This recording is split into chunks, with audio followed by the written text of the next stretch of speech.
help me. Maggots are coming out of my private parts. What did you do, Safeda? I don't know, Auntie. I woke up and I find myself like this. Safera, I have warned you, but you didn't listen. I told you the lifestyle you are living will one day destroy you. Safiera was the only child of her parents. They live in the village of Udenta. Her parents pampered her so much, anything she asked her father would give it to her.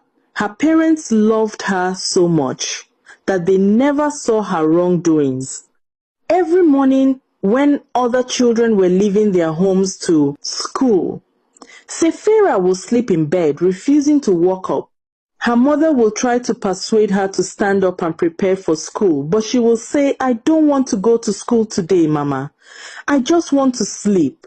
Her father, hearing this from the other room, will say, "Leave her to sleep," and that's how school will go on without Safiera.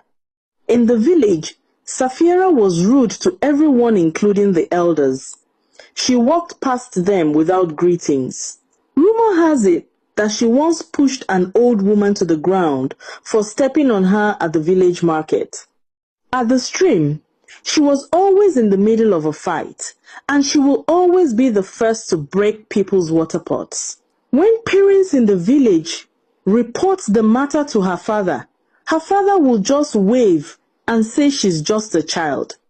He will remove the money and pay for their broken pots. He never cautioned Safiera or corrected her. Safiera continues with her behavior until one morning, tragedy struck. Her father was climbing a palm tree to tap palm wine. He missed his step and fell. He was rushed to the village herbalist, and they tried everything they could, but the herbalist could not cure him. He passed away in the evening. The family mourns him for days, especially Safiera, who was closer to her father. Safiera cried louder than everyone in the compound. She threw herself on the dusty ground. "Papa! Papa! Don't leave me!" she screamed.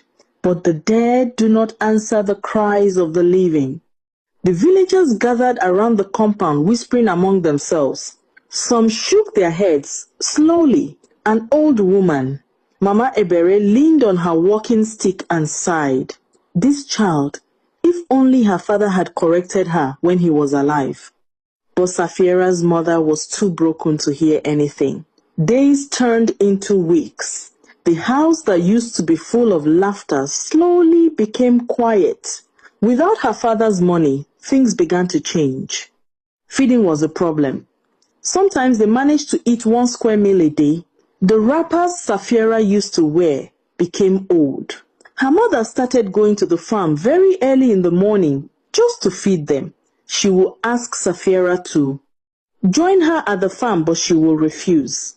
She refused to help her mother with the house chores. She was always seen gallivanting at the village square like she owned the village. She still insulted people. She still refused to greet elders. Sometimes she would leave the house in the morning and return at night. Her mother will question her, but she will push her and walk inside. The villagers began to shake their heads whenever they saw her. One evening, Mama Ebere called her. "Safera, my daughter, come here." Safiera stopped and looked at the old woman with irritation. "What is it again?" The old woman sighed. "Your father is no longer alive to cover your mistakes. Change your ways before the world teaches you a lesson you will never forget." Safiera hissed loudly, "Old woman, mind your business."